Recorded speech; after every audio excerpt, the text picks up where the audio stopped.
How to set a transparent picture in PowerPoint. So to start, we'll have to open our PowerPoint, and then in here we'll have to tap on this blank presentation. And then in here, the first thing that we need to do to set a transparent picture is to simply tap on the shapes option. After that, we'll have to select the rectangle shape, and then we'll just have to place it here. After that, we'll have to right click, and then a pop-up menu will appear here. What we need to do is to scroll down and then simply tap on this format shape option.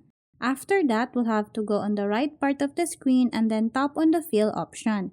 In here, we'll have to select on this picture or texture fill, and as you can see, a photo is automatically added here since I have used this photo previously. If I want to insert a new photo or picture, all I need to do is to tap on this insert option. After that, we'll have to tap on this from a file, and as you can see, it automatically opened my desktop file here. All we need to do is to select a photo. After that, tap on insert. And then in here, to change the transparency of the picture, all we need to do is to go on this transparency option, and then we'll just have to move the cursor to change the percentage of transparency. So as you can see, I have now set a transparent picture in my PowerPoint.